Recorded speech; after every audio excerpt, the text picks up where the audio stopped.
Alright, so gonna try and do another reaction. Hopefully, I won't get in trouble for this one. I have waited a couple of days for this one. Uh, so this is Trust Me Bro. He made a video a couple of days ago. It says serial killers from every state in the U.S. And I like crime documentaries, so there's a good chance I might know a few of these. I don't know if he's picking the most prolific from each state or anything like that, or if it's just, random serial killers. But I could take a guess at some of them, like California, Wisconsin, Massachusetts, Illinois, Kansas, and maybe New York. So for California, I think it might either be um,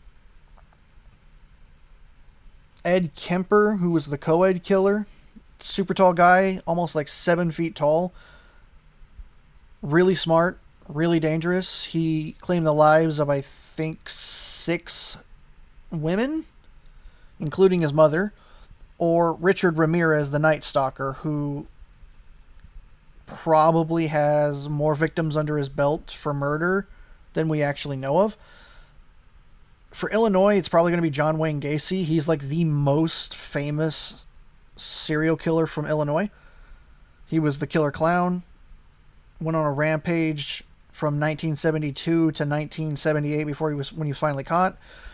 Then there's from Wisconsin, there's Jeffrey Dahmer, the cannibal of Milwaukee. We all know what he did. He killed, I think, 17 men and ate them. Kansas would be BTK. He's probably the most prolific one there. Massachusetts is probably going to be the Boston Strangler.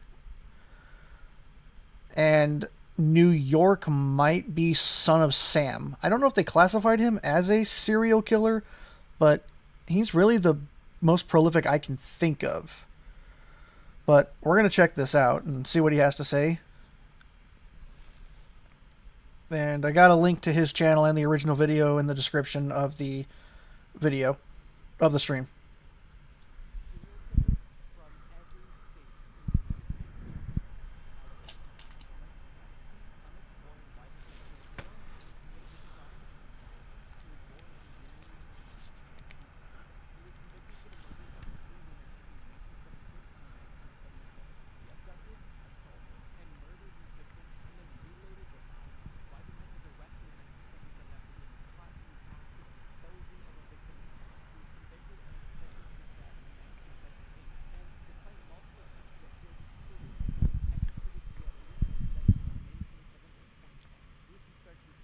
Wow.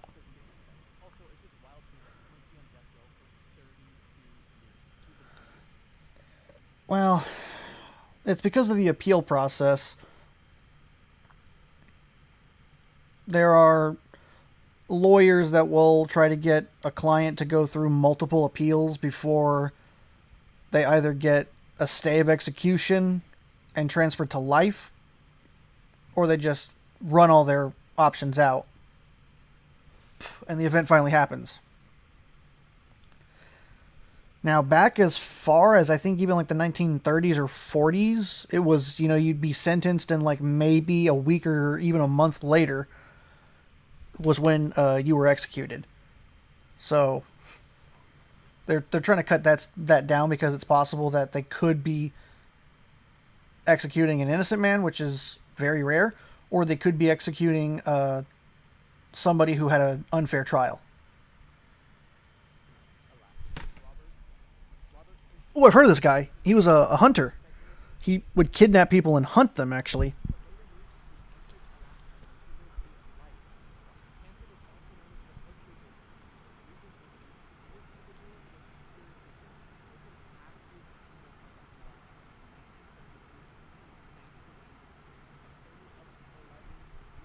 It's pretty quiet. I'm going to turn it up a little bit.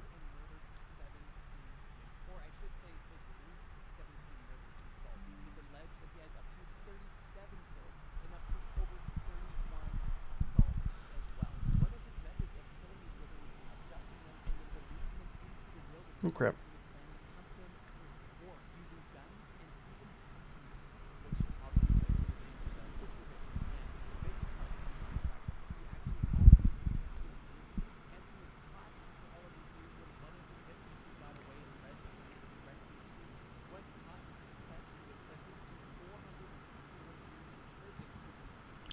Yeah, it's a long time. There was actually a movie that was loosely based on his crimes that released in like the late 2000s.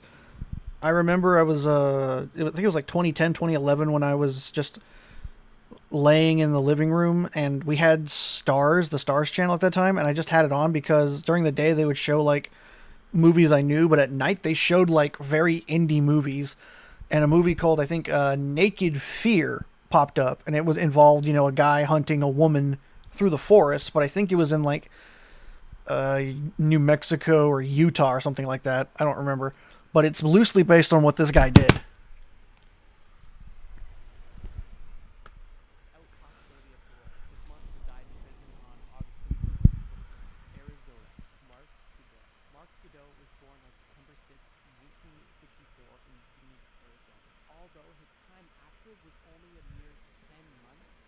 Yeah, I don't remember hearing anything about this guy.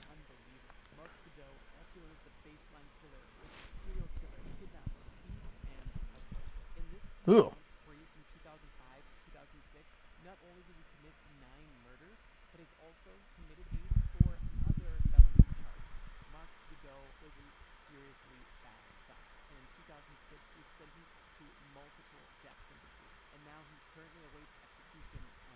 Multiple.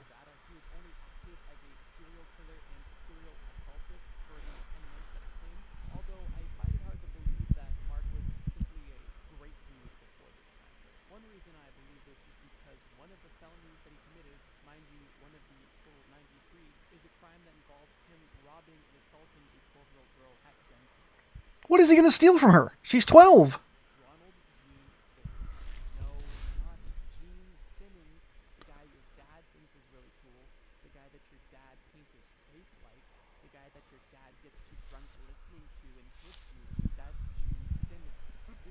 That sounds like you have experience, my guy.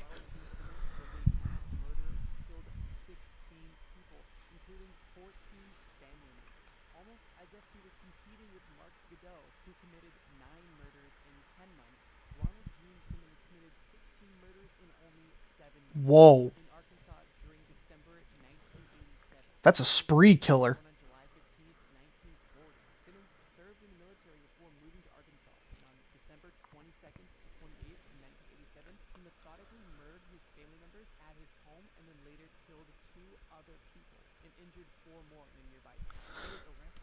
Yeah, that is what's known as a serial spree killer. He was just on a rampage. A lot of serial killers, I think the way it works is they have a similar like one kill after another kill after another kill. They'll have a similar mo. Like say if they would steal someone's left shoe, and every time they got a new victim, they were missing their left shoe. That's an mo. And it's like, oh, we have a serial killer. This guy was he was a raging spree killer. He killed very quickly. He killed a lot of people in a very quick succession. I think like Richard Ramirez and John Wayne Gacy, they had MOs. John Gacy would cuff people behind, they would cuff people and he would strangle them, and Ramirez would break in and either shoot them or beat them. He was a hard one to catch because his MO changed all the time, but it was the shoe print that always compared them as like it's the same shoe, it's the same guy.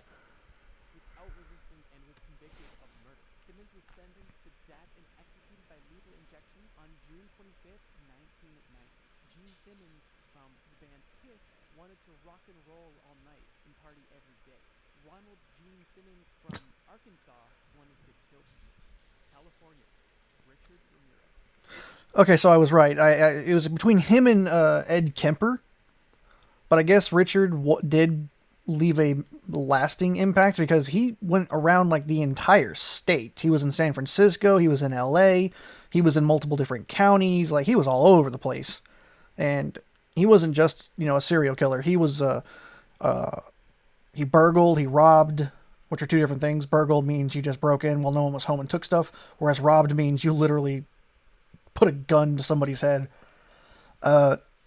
He assaulted boys, girls, and even women. Like, he got people as young as like 6 and people as old as like 80. Guy was a freak. And he was on. He was doing his crimes across, I think, like over a total year, but they didn't really catch on to what he was doing until like May or June of '84, I think, and he was on a rampage between then and August before he was finally, identified, and they plastered his picture all through the newspapers, and basically what they were hoping to do was they were hoping to get him at a bus station trying to leave the city or even leave the state. But what nobody knew was that he was actually coming into California because he was actually out of the state visiting a family member in another state. So he had no idea that people knew he was a wanted man, and he ended up being chased by civilians who beat him mercilessly. Another cop had to pop up and save his life, who, interestingly, was also named Ramirez. So he was like, he saved him, put a bandage on his head, had to, calm the crowd down, be like, yo, y'all are getting too crazy, and because they were trying to kill Ramirez. But Officer Ramirez was like, he's arrested, he's in the car, he's cuffed, he's subdued, please back up, we need to do our jobs. And he successfully got arrested, he successfully went through prison, and if I remember correctly, I think he was sentenced to death, and his last words as he was leaving the courthouse were, "Big deal, death always came with the territory, I'll see you in Disneyland." Guy was a weirdo. Richard Ramirez, also known as the Night Stalker, is likely one of the most infamous names on this list. Strangely, I have never covered him on the channel, even though I've made numerous videos about serial killers. Ramirez was born on February 29th, 1960 in El Paso, Texas. He had a very rough upbringing. He actually spent a lot of time with his cousin, who he was really close to, who was a Green Beret and committed a lot of atrocities in Vietnam, and took pictures of, like, the women he was assaulting, the people he had killed overseas, and he was showing these pictures to his 10-year-old cousin. Like, that's not going to affect him. And then Ramirez was there in his cousin's house the day his cousin shot his wife in the face. So Richard was damaged very young. But moved to California at the age of 22. Ramirez's crimes were heavily influenced by his troubled childhood, and he even had a cousin who taught him military skills that Ramirez ended up later using during his killing spree. I've actually never heard of his cousin teaching him that. All I know is that he was told a lot of stories by his military cousin. I've never heard or read anything about him being taught, but there's nothing saying that it didn't happen. Killing spree, honestly, crime spree, which also included assaults and burglaries, took place in the greater Los Angeles area from 1984 to 1985. During this time, he committed numerous heinous crimes, such as home invasions, murders, and assaults. His crime spree, marked by extreme violence and satanic rituals, created widespread. As far as I know, I think he only left the pentagram at 2 locations. The one with the 2 old ladies, where he assaulted, I think, both of them, but only one died. The other one was badly injured. And when he went to San Francisco, and he killed a man named Peter Pan. He assaulted the wife, killed the husband, drew a pentagram on the wall, ate their food, and then proceeded to spank his monkey in their living room. Throughout the LA area, and fortunately, he was caught on August 31st, 1985, where he was convicted of 13 murders, 5 attempted murders, 11 assaults, and 14 burglaries. He was sick. He actually, if they had more evidence to it, they could probably get him for maybe 30 or 40 extra like attempted or even actual murders. sentenced to death and remained on death row until he died of cancer on June 7th, 2013. Colorado. Scott Lee Kimball. Scott Lee Kimball was a former FBI informant who was convicted of murdering at least 4 people I don't know this one. in 2004 while working with the FBI. Kimball was born on September 21st, 1966 in Boulder, Colorado. Kimball was a skilled forger who ran a legitimate business buying and selling organic beef, but primarily used his business as a vessel to enrich himself by passing on bad checks and other forged documents. This is relevant because Kimball would forge documents of his murder victims to make it appear as if they were still alive after they were already dead. Kimball exploited his informant status to evade suspicion and continued his crimes until inconsistencies caught up to him and he was arrested. Not only did he expose flaws in the FBI's Etora program, but he was also sentenced to 70 years in prison, where he turned his days today. Oh, and if you're curious who the victims were, it was his uncle, his stepdaughter, and 2 of the girlfriends of inmates. This is almost exactly what I meant when I said that. I don't believe someone who was an active serial killer was just a good person before their killing spree. This is a great example, though. Connecticut. Michael Ross. Michael Bruce Ross was born on July 26th, 1950. This guy sounds familiar. Michael Ross. Road 5 straggler and Eggman, whatever that means. The Eggman. 1984, he murdered and assaulted 8 young women in New York and Connecticut.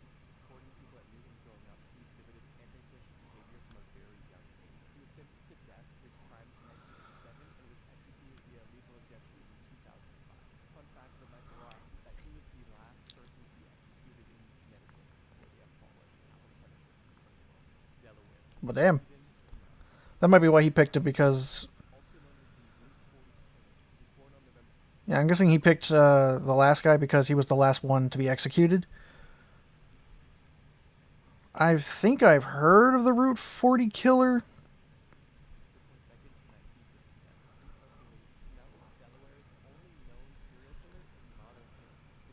And that might be why he picked this guy, because he's the only known modern one.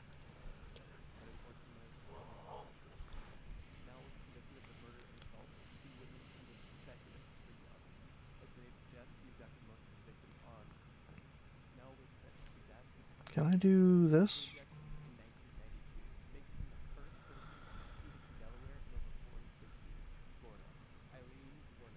Oh, I know her.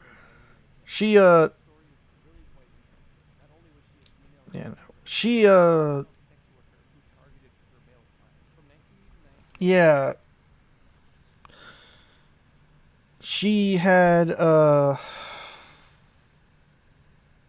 far as I know, I think she had a terrible upbringing. She was what was essentially known as traded, like consistently by, like, I think her stepfather to his friends. And they did some of the most horrible things you could ever do to a young girl between the ages of like 8 and 14. She began selling herself, and then I don't know what happened, I don't know the reasoning, but she eventually just snapped and fought back. And she took the lives of, I think, between 4 and 9 guys. But she tried to claim self-defense, and it didn't work. So she was very unhinged, very, very violent. And when she was sentenced and faced execution, all she had for her last meal was a cup of black coffee. Disgusting. And she said, oh, I don't remember her full speech. It was a good long speech, but it ended with I'll be back, basically. Like, I highly doubt that, but okay.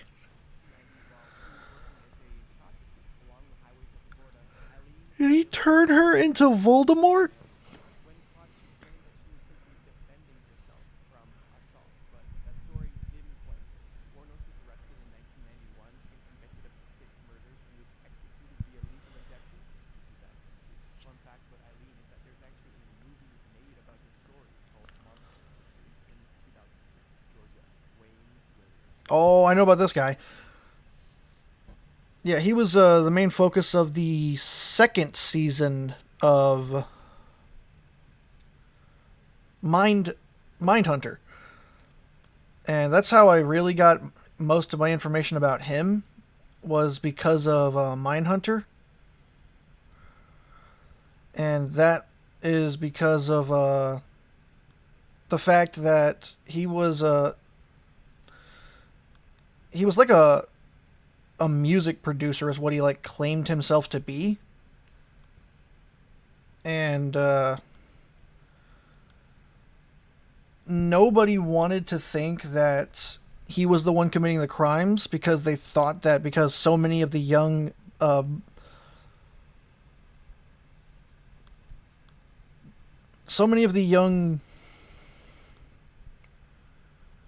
crap oh my god, my mind is blanking. Oh my god, what am I can't think of it. What the hell's the word?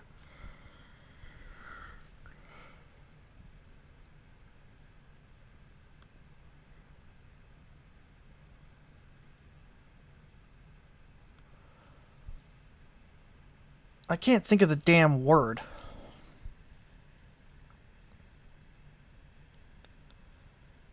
The younger generation of the black community, I guess is what I'm trying to say. They were not willing to believe that the crimes were being committed by someone who wasn't a racist. They thought it was the Klan who was going around and killing their people.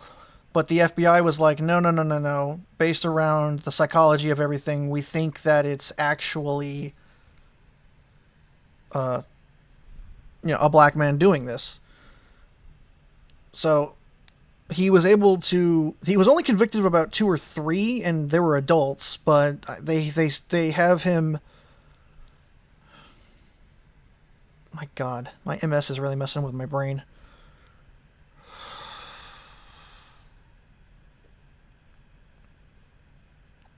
Estimated. They have him estimated at around 26 to 30.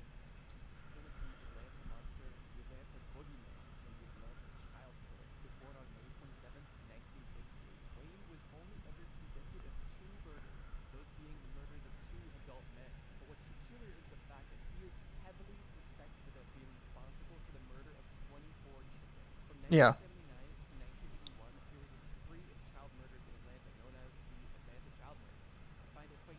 Yeah, and they thought it was the Klan doing it.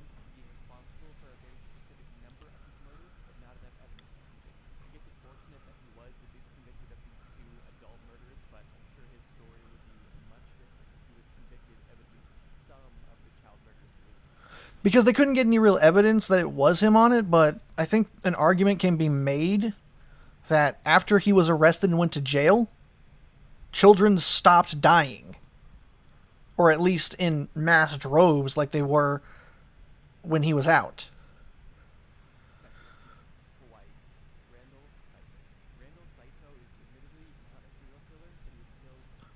I guess you're not really going to get a lot of options with him. Well, at least with Hawaii. But I've also never heard of this guy.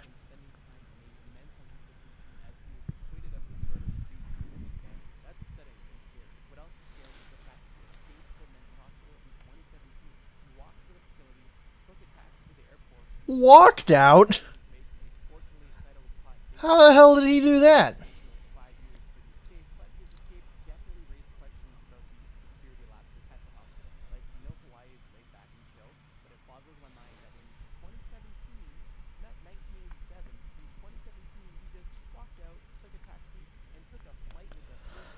Terrible security.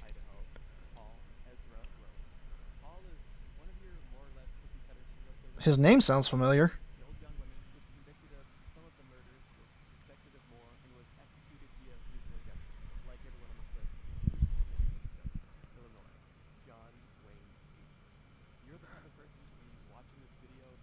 He didn't really go into too much info about Rhodes, but I guess I can look him up later.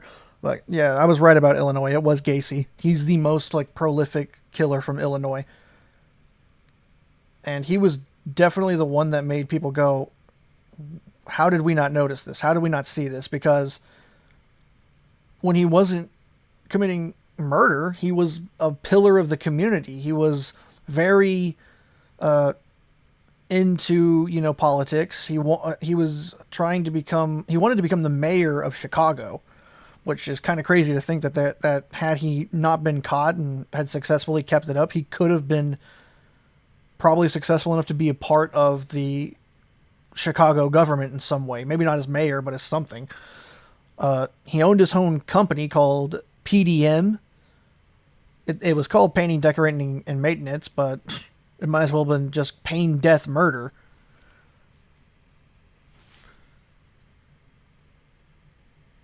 He's possibly suspected to have committed more and possibly buried them on the property in which his mother was living on. She was living in her own apartment, and some people theorize that he could have buried more there, but the police didn't really want to keep investigating it, especially like 20 years after he was convicted and like 5 years after he was executed. So it's like, if there's a chance, I'd say do it. But he got 33 young men and boys. He buried 25, 26 under his house. He buried one or two under concrete. One was under his grill, I think. And one was in the garage, and the others were dumped in the Des Plaines River. So, man was a psychopath. Probably the type of person who knows who John Wayne Gacy.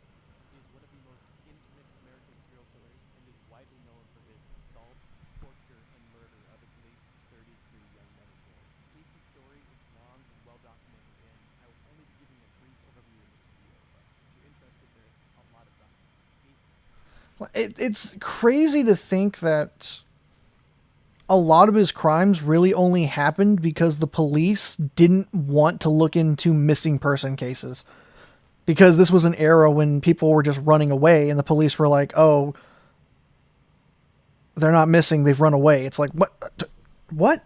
And that is what ended up being the reason why Gacy was able to successfully get so many victims, because the police didn't do their jobs. Parents would come in and say, hey, my child is missing, and they go, no, they're not, they ran away.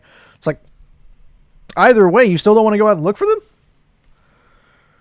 Famously lived a double life as he was seen as a pillar of the community by throwing events for the neighborhood. He was a manager at KFC and then started a construction business after spending.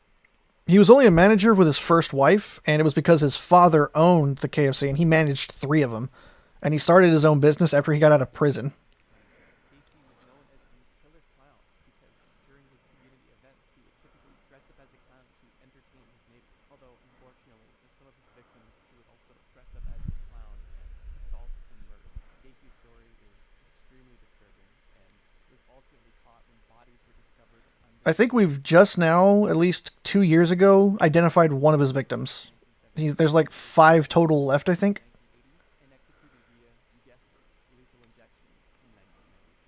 If a clown ever asks you if you want to try getting out of handcuffs, don't do it. In the end, there's Baumeister. Baumeister is a serial killer I have no idea who this is. from the 1980s to the 1990s.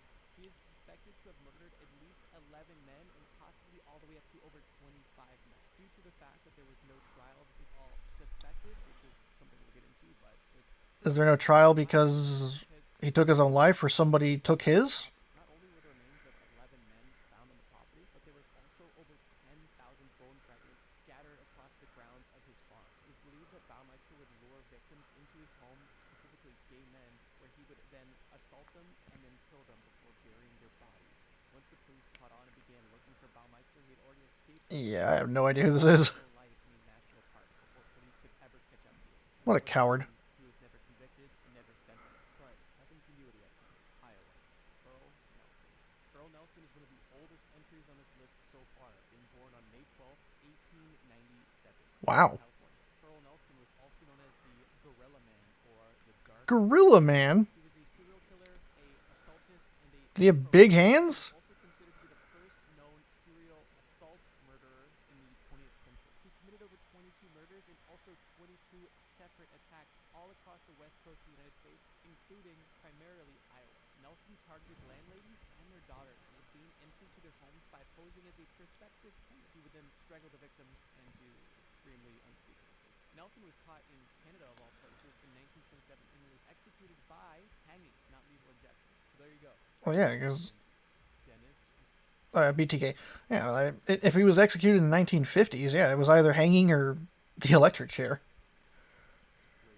Okay, so this guy is wild. Everybody on this list is a complete lunatic, but this one in particular, I just finished watching a documentary about him. He was known as the Yeah, he was known as BTK. Interestingly, had he not done what he did, he might still be out today. But he was cocky, and he was egotistical, and he was kind of fame hungry. He got himself caught because he was stupid.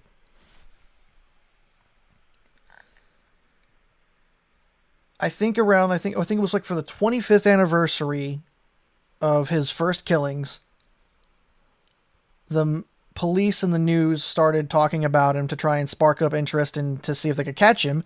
And he saw it, and it sparked him to be cocky again and go back. And he didn't get anybody after, like, when this came back up. He just wanted to taunt the police and was leaving little clues around saying, "Hey, I'm back, motherfuckers." And then, he wanted to taunt them some more, and he was like, "Can y'all get my files from a floppy disk?" And they were like, no. And he was like, "Okay, I trust you." So he sent them a floppy disk, and they were like, "Ha, now we got you, you son of a bitch." And it was like, he did it from his work computer at his church. I didn't mean to click the button. And they walked up to Dennis and they were like, "Hey, are you BTK?" And he was like, "Damn." He was an idiot. He could have still been out today if he wasn't stupid. killer, which is actually the acronym for his routine, I guess. Yeah, bind, torture, kill. Find, torture, and then kill his victims. And that's how he referred to himself as well. He was active in Wichita, Kansas from 1974 until 1991. A huge gap. What's even crazier is that he wasn't even caught until 2005 when he was arrested and pled guilty to it. Yeah, so he did a few between 1994 and I think like 1980, and then he took a break. Namely because I think he got married, got a job, and started a family, and then he picked it up again in the late 80s to, the early 90s, and then he stopped again, and then he was done until they brought him back up in the media in 2005. All of that.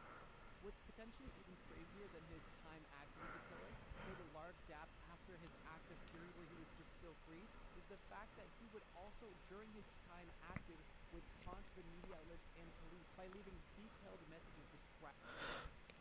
What made him so crazy and like scary is that people were installing security systems to hopefully keep BTK out, and he was the one installing them. So it's like we're installing our security systems to stop BTK from getting in and hurting us, and the BTK killer is installing them.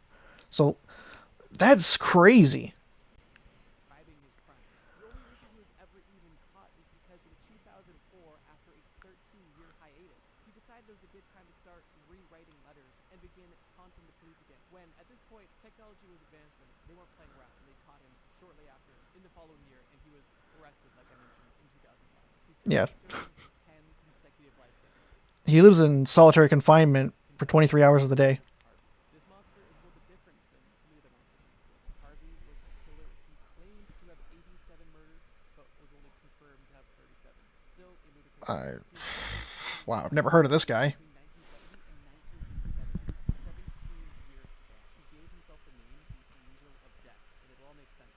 Harvey was a healthcare worker, and said that he started killing his patients. Oh wait, maybe I have heard of him. Them out of their misery, but said he eventually grew to enjoy killing his patients. Harvey would typically kill his victims by poisoning them with cyanide or suffocating them with a pillow. How Harvey was caught after doing this. So I can definitely see him definitely having a lot more For several months after a motorcycle accident. kills, Autopsy revealed the large amount of cyanide in his system, but and then people began to grow suspicious. it's hard to confirm that. They became extremely suspicious of him when they learned that he was forced to resign from a previous job in the Cincinnati hospital where he was caught stealing body parts for an occult ritual while he was even able to continue working in healthcare at all. Harvey lived in prison from 1987 all the way up until 2017 when he was found in his cell, severely beaten, and then later succumbed to his injuries and died in prison. Crazy, Wow. but I the wonder what he Louisiana did. healthcare They got him beat up. strange and peculiar history is able to kill at least 37 people over 17 years and not get caught for so long. We're not even halfway done this video. I think the reason why he was able to do it for so long without getting caught is that it was in a hospital, and I think he was namely doing it to older patients, so nobody really connected dots that they were being murdered. They probably thought it was just they just died. Yeah, we've heard some disgusting and deplorable stories, and I'm sorry to inform you, it doesn't get much better. So I did want to take just a quick breather before we got back into it. Okay, I think this is an ad. like yourself, who are just trying to grow and make their dreams come true. Okay, back into the board. Louisiana. Derek Todd Lee. Lee was born on November 5th, 1968. Yeah, I don't know this guy either. Louisiana. He is also known as the Baton Rouge serial killer and is known for his killing spree from 1998 all the way up to 2003, where during this time he terrorized Baton Rouge and surrounding areas by committing at least 7 murders of, you guessed it, women. Before his murders, I mean, I feel like if the axe murderer of Louisiana had been caught, I think that guy would have been on the list, especially considering that he has a very famous story that involves, hey, if he wrote a letter that said if I can hear jazz music playing, I will leave that house alone. It's like a modern day version of one of the plagues of Egypt of if there's blood on the door, if there's goat blood on the door, I won't kill your firstborn son. Like Jesus Christ. he was a great guy, right? No, not at all. Before his murder charges, Lee was actually arrested for stalking women and watching them in their own home. In an interesting twist, despite this previous arrest, during the search for this serial killer, police overlooked him because they assumed the serial killer was white. However, Lee was eventually linked to all of these murders of these women in Louisiana via DNA tests, and in 2004 he was put on trial and was sentenced to death. Lee did not end up being killed via lethal injection because he actually died of heart disease in the hospital while on death row at the ripe old age of 47. That's a good dose of karma right there. Hicks is the only known serial killer from the state of Maine, and information on him was It's crazy because every single story from Stephen King would make it seem like there's always serial killers there. magically disappeared, which caused suspicion, but not that much suspicion because Hicks was not arrested until 1983 and convicted a year later in Oh, there's an error on his video. It said 1990. It showed 1997. with Hicks. He was never arrested for this disappearance because there was never enough evidence to connect him to it. But after he was suspected of his wife's disappearance 6 years later, they tied the two together. For both of these disappearances, he was only sentenced to 10 years and only served 6 of them and was released from prison in 1990. Once he was released, he met another woman, started a life with her, moved in with her, and 6 years later, murdered her. He was suspected Golly. never charged with her death either. Sometimes the Justice Department screws up the other way. The only reason that Hicks was caught was because he was in Texas holding a gun to a 67-year-old woman's head, forcing her to sign over the So it was the Texas law enforcement that took care of this guy. you would write to your loved ones telling them you won't be around. You get my drift. He planned to drug and drown the woman to make it look like she did it, but this woman somehow escaped and Hicks was caught for this act, sentenced to 55 years, and during this time confessed to the 3 other murders he committed and actually led the Maine authorities directly to the sites where he buried these bodies. But yeah, Maine's only serial killer was a disgusting guy who got way too lucky for way too long. Wait, is he serving prison in Maine or is he serving a prison sentence in Texas? I mean, it's possible he was extradited to Maine because of the 3 murders, but I'm not sure. I'll have to, I might look this guy up to figure this out because I'm confused on where he is specifically. Because he was caught in Texas, which is on the basically opposite end of the country from Maine, almost. And I mean, he only held a woman up at gunpoint. He didn't actually kill her. So my guess is that he was extradited to Maine and is serving his prison sentence there. Maryland.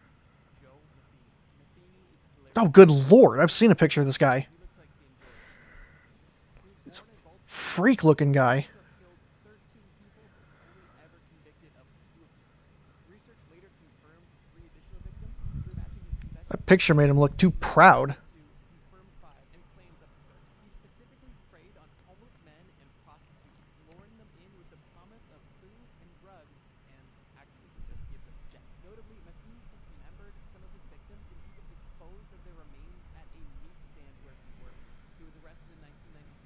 convicted of multiple murders and was sentenced to life in prison without parole. And in 2017, he was found dead in his cell. So that's it.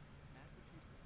Albert DeSalvo. DeSalvo, also known as the Boston Strangler, I was right on this one too. It is the Boston Strangler. on this list so far, is a serial killer who confessed So I've been right pretty much on the guesses I have had. The only one left is Wisconsin. in 1962 and 1964. DeSalvo would gain entry to his victims' homes by posing as a pregnant And I pretty much, strangled I feel certain that Very interestingly, DeSalvo was later uh, convicted for Wisconsin's going to be Dahmer. prison for other crimes. In 1973, in prison, he was actually murdered due to an ongoing debate that had taken place in the prison about his involvement with the Boston Strangler cases. So you could say justice was served, but not What state did Ted Bundy start in? Did he start in Utah? So if Utah pops up, will it be Ted Bundy? predictions. Michigan. Carl Eugene Watts. Watts was born in 1953 in Texas and might have the highest kill count on this list so far. Not that that's an accomplishment at all. Oh, wait. I also forgot Washington. He said highest confirmed on the list, and it made me think of Washington. So Washington's going to be Green River. It's going to be Gary Ridgway. Watts was So nicknamed Cool and was dubbed by I've been right so far on all my guesses on the states I did know, over an 80 and the states that I don't know, and the states that he picked for the other ones, I just didn't know who they were. absolute minimum, Watts is responsible for 14 murders, but at the absolute most, he was responsible for over 100 murders. Keep in mind, this was only through an 8-year period. I mean, are those confirmed? Because if I remember correctly, I think Gary Ridgway is technically the one with the most confirmed kills in America at like almost 50. Like they confirmed he had at least 50, and he was convicted on about 48 to 50 of them. Would stalk his victims, break into their homes, and then kill them using various methods, such as stabbing or strangulation.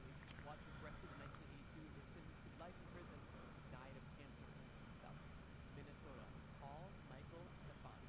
Stefani, also known as the Leafy Voice Killer, was a serial Oh, I've heard about this guy. He would call the police after he committed his crimes and wail about his crimes, like not like bragging, but kind of depressed and sad. after committing his crimes in a sobbing, high-pitched voice. Stefani was caught in 1982 after 2 years of being active and later confessed to the murders. He was sentenced to 40 years in prison and, like some others on this list, died of cancer in prison. Mississippi. Glenn Edward Rogers. Glenn lived a very transient lifestyle, but recently He doesn't sound familiar. lived in the United States. But for the purpose of this video, we're focusing on Mississippi. Glenn is convicted of 2 murders, suspected of 3 more, and claims over 7 Texas might be. I don't remember his name, but it might be the guy who was in Houston at the Killing Fields. The Killing Fields. So it might be him. actually was on the FBI top 10 most wanted fugitives list and was caught after a nationwide manhunt. Currently, he's on death row in Florida, Missouri. Robert Burdella. Burdella was a serial killer from Kansas City who was known as the Kansas City Butcher, or more ominously, the Collector. He was active during the 1980s. Ooh, I'm just now realizing that the audio in my stream is actually very quiet, so I gotta go back in and turn the volume up a little bit. I'm gonna turn it up like right there. Would lure his victims, who were often young men, into his home where he would subject them to prolonged periods of captivity and torture, typically including assault, and always ended in murder. After being active for 3 years, Burdella was caught in 1988 and sentenced to life in prison without parole. He ended up dying in jail 4 years later in 1992 at the age Still very quiet. I'm gonna turn it up a little bit more. Oh, by the way, I have no idea who the last one is. Was it Missouri? We're gonna go right there. Nathaniel Bar Jonah. This case specifically is quite upsetting and disturbing. Jonah was primarily I have no idea who this guy is either. and was only a suspected serial killer and cannibal. And although he has 0 confirmed murders, he has 5 suspected murders and 10 plus confirmed victims that are children that survived. He was active from It's still very 1964 all the quiet. way until Why is it so quiet? 1999, which is just heartbreaking. At least in 1999, he was apprehended and convicted with assault, kidnapping, attempted murder, and child assaultation. And Alright, was turn it given up a a little bit 30 more. years in prison at the Montana State Prison, where he died in 2000. Was he shivved? Nebraska. Charles Starkweather. Oh, he was in Nebraska? I've heard about Starkweather.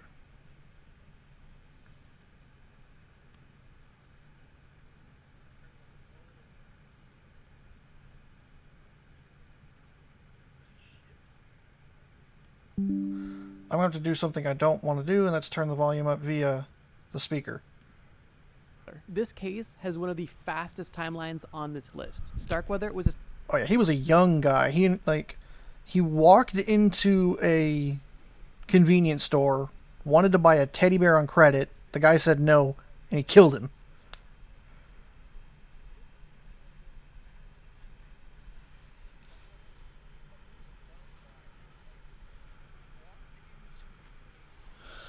That's just probably as loud as that's going to get. He then went with his girlfriend and they went on a spree, killing members of her family and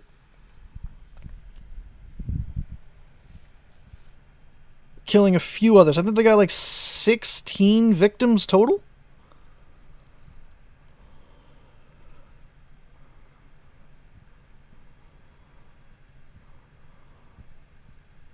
One second.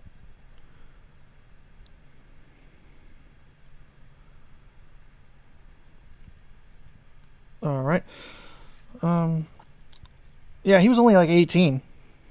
the serial killer who, along with And his the main girlfriend, reason why I killed know him is 11 because people in the of span of only we 2 didn't start the months. fire. The rampage began with the murder of a gas station attendant, and this snowballed into a series of robberies and killings, including the murder of some of his girlfriend's family members. After this 2-month killing spree, the pair was caught in Wyoming after a high-speed chase. Starkweather was sentenced to death and was executed a year later after being caught in 1959. So let me break it down for you. This guy was 18 years old, decides to go on a 2-month killing spree, and is executed via the electric chair only 6 months after being put on death row. He died at the age of 20. That is quick justice. His girlfriend, quick. on the other hand, who was his accomplice, was only sentenced to 17 years in jail. Wild.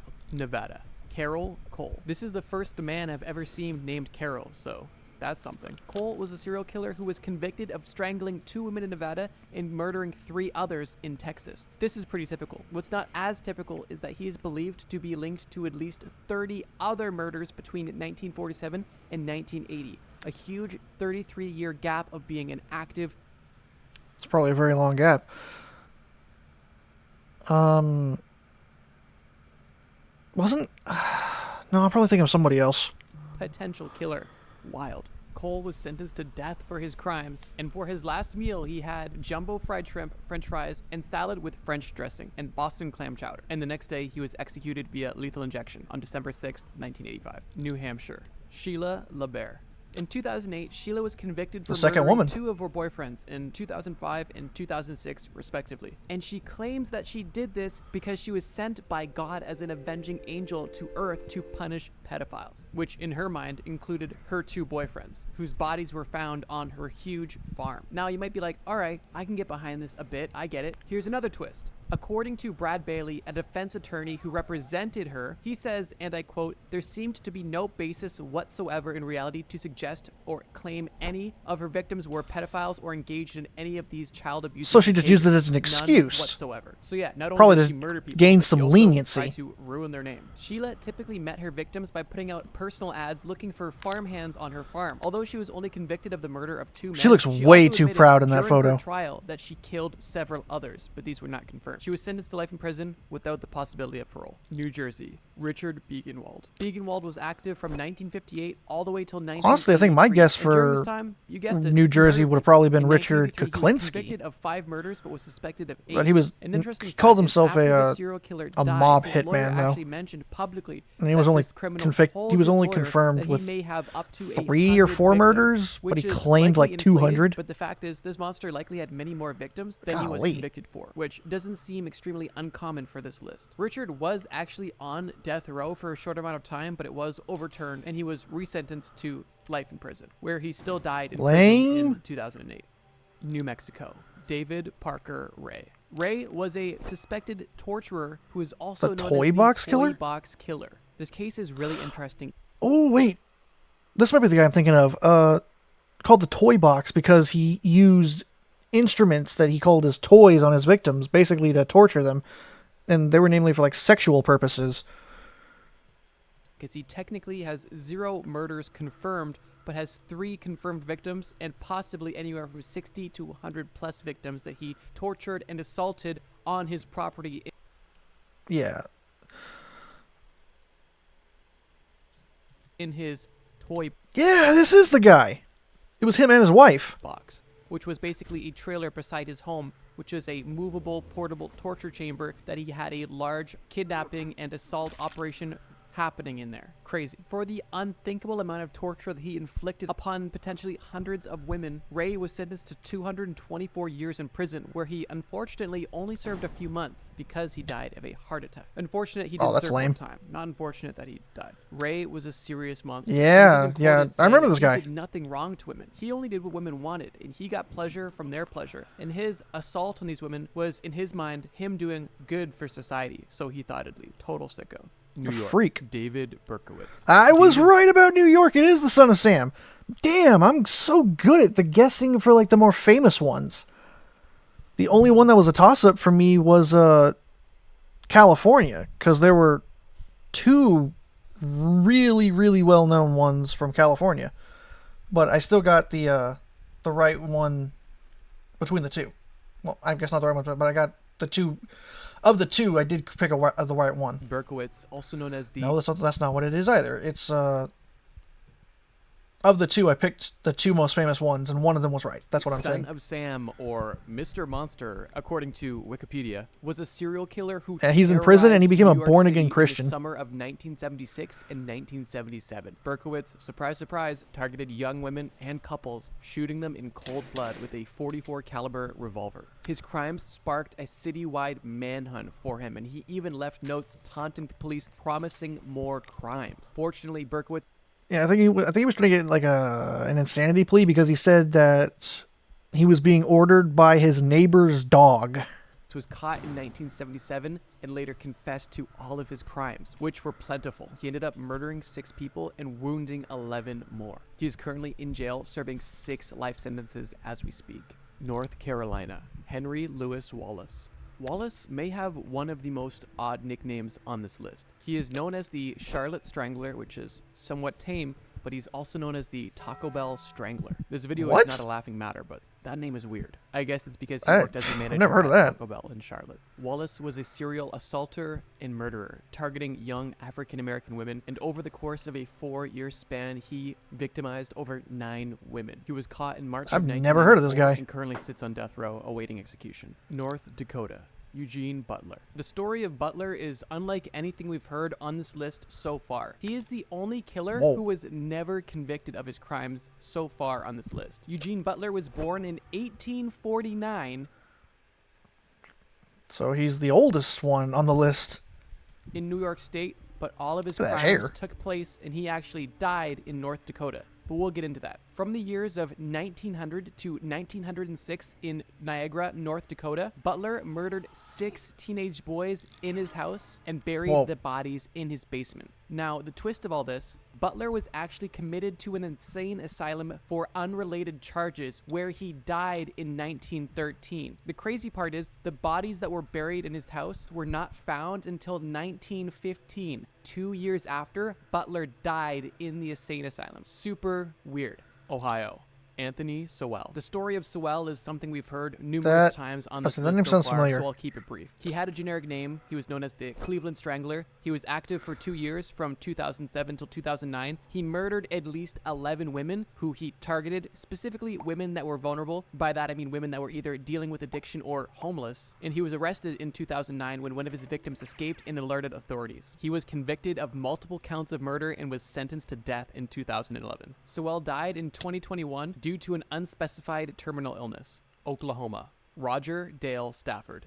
Stafford was a serial killer active from 1974 until I don't think I know this 1978, one. and in this time he had 9 confirmed kills, which he was evicted of, but potentially a lot more. Stafford started his killing spree by killing an assistant manager working at a McDonald's. After killing this What? manager, he robbed the Rude. McDonald's for over $1,300 and then continued on his spree. The His egg next too? targets were a family that he flagged off the side of the highway, who he robbed and murdered the entire family. 3 weeks later, he robbed a sirloin stockade in Oklahoma City, and during this robbery, murdered 6 employees. employees. Most of these victims What is he, the being restaurant teenage killer? staff members. 6 days after this restaurant massacre, Stafford was found and apprehended. Unsurprisingly, he was sentenced to death, and in 1995, he was executed via lethal injection. Oregon. Dayton Leroy Rogers. Dubbed the Molalla Forest Murderer.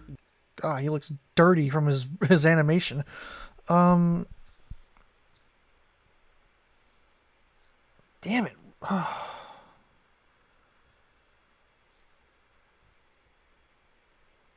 Ed Gein, was he South Dakota?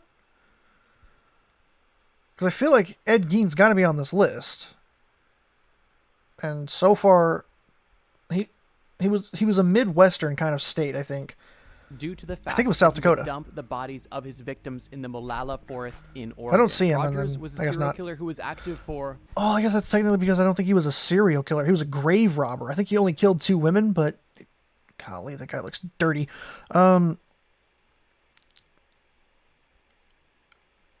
Yeah, I think because he only had 2 victims,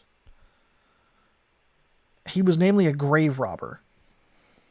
once again 4 years and targeted once again vulnerable women, specifically addicts, sex workers, and the like. Rogers notably was sentenced to death 4 times, with each sentence being overturned by the Oregon Supreme Court. And in 2021, his death sentence was overturned again due to new laws, and in 2022, his sentence was commuted to life without parole. Pennsylvania.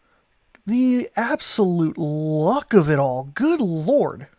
Gary Heidnik. Gary was a serial kidnapper, torturer, and murderer, and fortunately was only active for just over a year. During this year, he kidnapped 6 women, 2 of which died from his torture, and the other 4 fortunately survived. One of these surviving victims was actually able to go to the authorities and inform them about Gary's horrendous actions. Gary was quickly arrested in March 1987 this and bitch, convicted I've seen of that guy. multiple charges, including first-degree murder, kidnapping, assault, aggravated assault, and more. He was sentenced to death, and in 1999 he was executed via lethal injection and was one of the last people to ever be executed in the state of Pennsylvania. Rhode Island. Craig Price. I believe Price is the youngest killer we've seen on this list, with his first murders taking place when he was only 13 years old. From the ages of 13 to 15, he committed 4 murders of women in his neighborhood, and he was arrested at the age of 15. Due to his age, he was actually initially set for release at the age of 21, which to me is mind-boggling for someone who murdered 4 people, no matter their Lord. age. But due to ongoing violent behavior within prison, he was sentenced to a much longer time and actually tried as an adult. He will likely never see the light of day. South Good. Carolina. Donald Henry Gaskins. Gaskins was born in Oh my God, that neck. 1933 and unfortunately had a huge span of crimes in his lifetime, starting in 1953 and going all the way until 1982. During Wow. this time, he had 15 confirmed kills and later on claimed he had up to 110. He killed hitchhikers, acquaintances, and more, and had a laundry list of charges under his belt. A couple notable things about Gaskins is the fact that when he was arrested, he was actually sentenced to death, but then was later commuted to only life in prison, but then later killed someone in prison using a bomb, and because of that was What? once again Bomb? sentenced to death and later executed in prison in 1991. Dude Why is his neck so long? How did he get a bomb in prison? What the fuck? literally got off death row and got right back on with a bomb somehow. Crazy. South Dakota.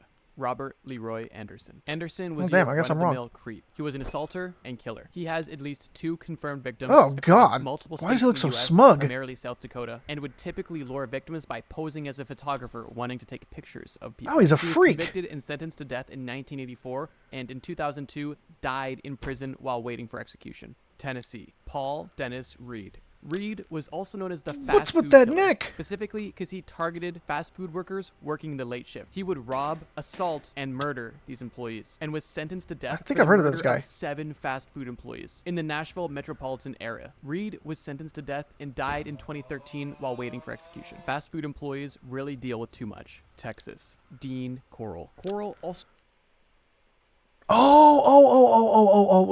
I know exactly who this guy is. Yeah. known as the Candyman. Yeah, or the Pied Candyman. Piper was a mass serial I killer, forgot about him. serial assaulter, and serial torturer, and was a member of the Houston mass murders, which at the time of its discovery were considered the worst example of serial murders.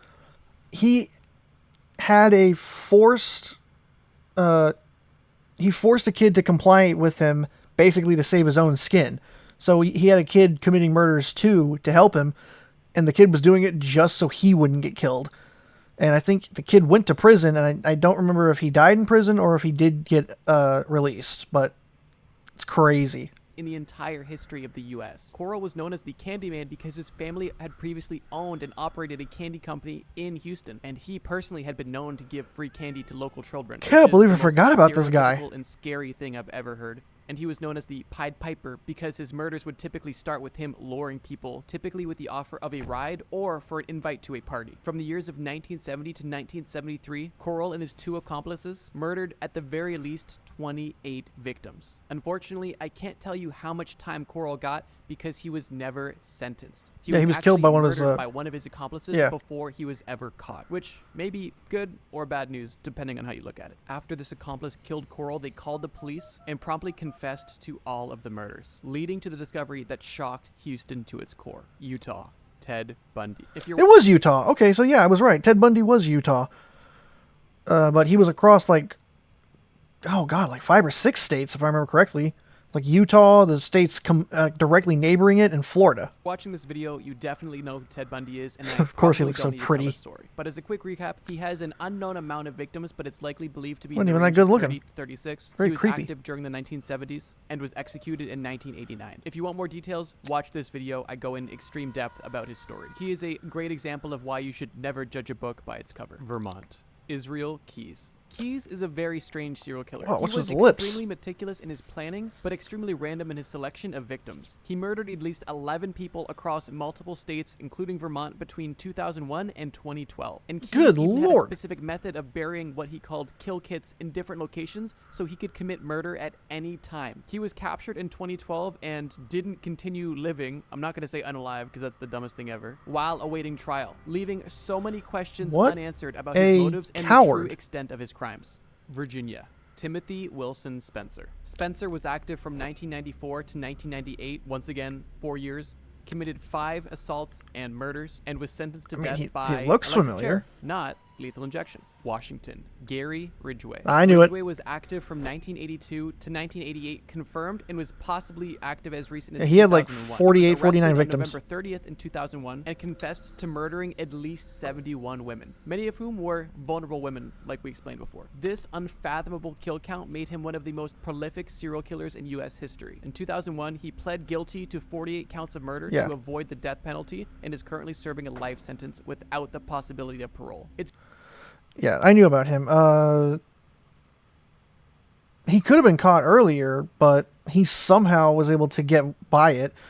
He was chased by the boyfriend of one of his victims to his house and called the police and said, "Hey, is there a woman in here?" And she was in there. I don't know if she was alive at the time, but he was like, "No." And they're like, "Okay." So, golly. It's crazy how someone with 71 murders can actually avoid the death sentence. Whether you're for it or against it, it's crazy how somebody with 2 murders can get Well, if the you death plead it, penalty, you can but be taken off somebody the with table. 48 confirmed, at the very least, can get around it. West Virginia. Harry Powers. Powers was an active killer in the 1930s and was particularly evil because he preyed upon vulnerable, lonely widows who had just lost a loved one. He would most meet them on 30s looking classified man ads ever. in the newspaper and would murder them for their money. During his time active, he killed at least 5 women and 3 children before being caught. He was tried, convicted, and executed in 1932. Once his story Probably by the gained chair or national hanging. attention, it was considered to be a contributing factor to people's fear of meeting people through classified ads in the newspaper. Wisconsin. Jeffrey Dahmer. And I was Much right about like this Ted one. Bundy, this demented monster likely needs no introduction. His story has been told Yep. many times. And Killed his about infamy is 17, 18 widespread. men If you and want ate an them. in-depth review, here's a video where I discuss Had his a- story at length. In short, he murdered and dismembered. He had a 55-gallon drum of like acid where he would dissolve them. 17 men and boys between 1978 and 1991. He primarily targeted black young men, luring them into his home with the promises of sex or money. He did Yeah, the theory was that he was doing it for race reasons, but in reality, I think he was gay. So I think he was just really attracted to specifically them. unspeakable things to his victims' bodies and was arrested in 1991 and sentenced to 16 life terms in He was prison. killed but by only a killed fellow few inmate. years later in 1994 by a fellow inmate. Wyoming. Dale Wayne Eaton. Eaton was a suspect in a string of murders known I as don't the know this Great guy. Basin murders, which took place from 1983 to 1997, where over 9 victims, most of Is them that a being goatee? teenage females, were assaulted and killed. Eaton was sentenced to death, but the sentence was commuted to life in prison. And ladies and gentlemen, there we have it. One serial killer from every single state. There was honestly a surprising amount of similarities across the board. Notably, at least to me, were the fact that a lot of these murderers were able to get away for 4 years. That was a pretty common trend. And every killer has some weird nickname, like the something strangler, which is the most common. It's like being a Well, it's because strangling's the most common form of murder. It's more personal, which is what the criminals want. They want to make it more personal. They want to basically see the life leave your eyes. Is what is like the thought process. It's very demented. A good number of reasons, a good chunk of them were able to get away, were either lack of evidence, very charismatic, like for instance Ted Bundy and John Gacy. They had a lot of charisma. Even Jeffrey Dahmer had some charisma, but it definitely stemmed from the fact that he was able to kind of skate by because of him being gay. And police officers thought it was awkward, and they felt like, if I arrest him, it could be seen as a hate crime. I don't really know how Ridgway did it. I think he was just very, he wasn't really that smart. He had like an IQ of like 80, but he somehow was able to avoid the police. I think he even was initially one of the perpetrators that they suspected, but he was able to somehow elude them. It's weird. There's like a whole bunch of different ways that people have been able to circumvent justice and continue on getting more victims. But serial killers, you think you can notice them, but they blend in very, very well. They're not like the creepy looking guy sitting at the park bench just like staring at you with a disgusting look. I mean, that guy's probably a creep, but it could be the guy walking by you asking you, how your day's going. Like, serial killers are not just, a one size fits all like kind of look. They can be charismatic, they can be intriguing, they can be boastful, they can be out there, all that good stuff. But yeah, like there's still like no real perfect way to see it. But a lot of things that some of these guys have in common is their childhood. Sexually abused, physically abused, neglected, all that stuff. It could be like some sort of injury could have happened to them. Like in the case of Gacy, he was physically abused by his father. He was sexually abused by an old family friend, and he received a major head injury. So he was all kinds of messed up. Dahmer was very confused about who he was, and then he also had a very rough upbringing. Richard Ramirez had a very rough upbringing.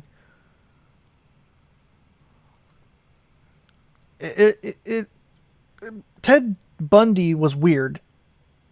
There's no history that he had a rough upbringing, but I think it was just there was no real like nature or nurture for him. It was just he was basically born to kill. He just had that rage in him. Whereas others, they were nurtured into it. A rapper and having Lil in your name. And a very unfortunate and upsetting trend is that almost every serial killer was also a serial assaultist, except for one guy. One guy, or maybe two of these guys, was a robber that murdered people. Not necessarily much better, but this video is our longest non-compilation video to date, and that's pretty much it for his video. But basically,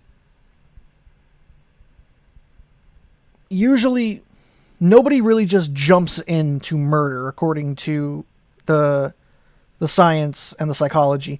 They usually build up to it. There's always some sort of starting point. It's either robbery or a burglary, assault.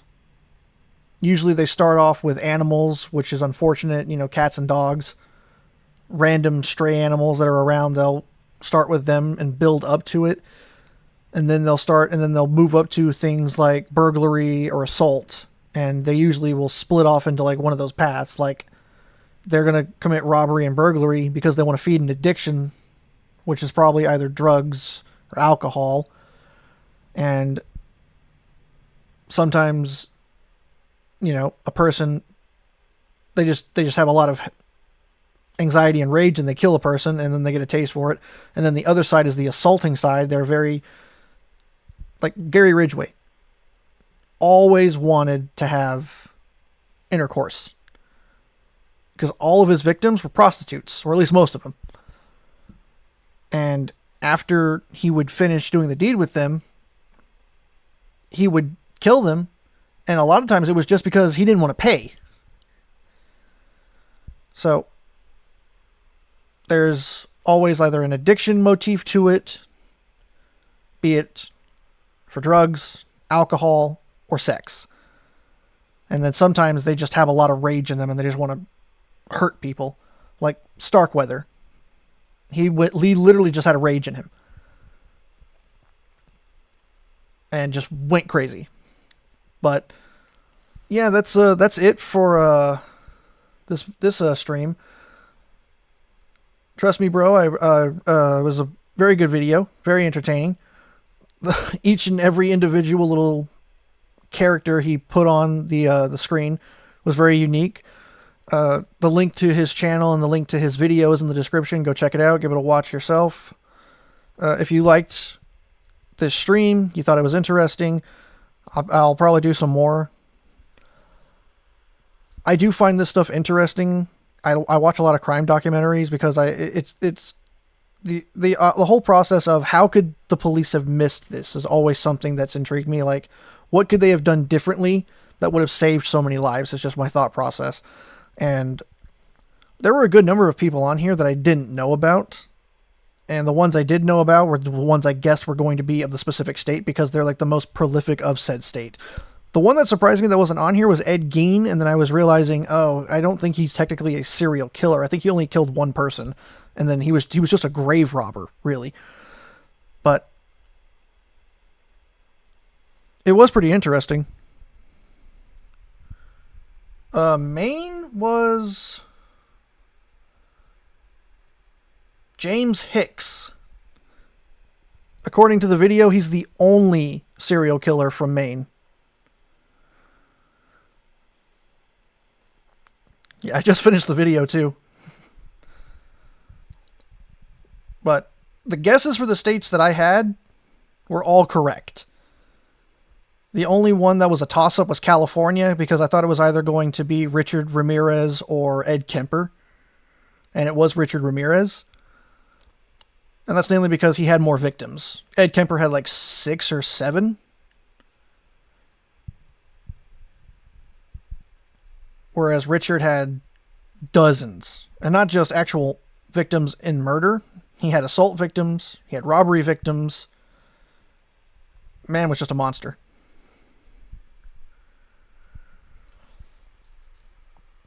The one that completely got me is, I live in Texas, and I completely neglected Dean Corll.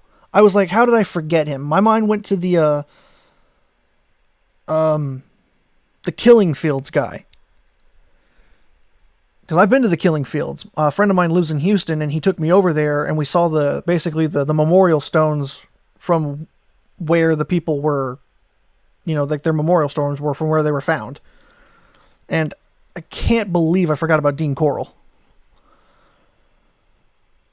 But I got New York, I got Massachusetts, I got Florida. Well, no, I didn't guess Florida. I got Utah. I got Washington, Illinois, Wisconsin. I got all of them. Starkweather surprised me because I didn't know he was from Nebraska. I thought that Richard Kuklinski might have been from New Jersey, but I guess they didn't really count. He didn't really count him because Kuklinski was claimed to be a mob-related, killer.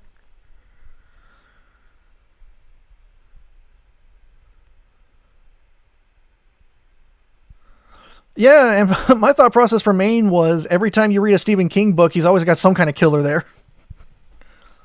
I thought maybe Maine is swarming with killers. Well, thank you for watching. I'll definitely look into more of this. This has always been interesting to me. I've got family in law enforcement, so I've always found this kind of stuff interesting. So if I can find more videos like this, I'll definitely stream it.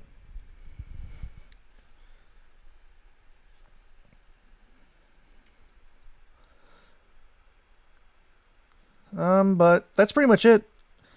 The video is over. I got a link to his video and to his channel in my description if you want to go check it out and watch it for yourself. If you liked it, it'd be great if you could like and subscribe my my video on my channel. Keep yourself up to date with my videos and my live streams. But I think I'm gonna call it. It's already 1 a.m. here. I need to get to bed. And I'll keep a lookout for more videos that seem interesting, and I'll stream them. So, thank you all very much for watching. Have a good day, good evening, whatever your time zone. Bye-bye.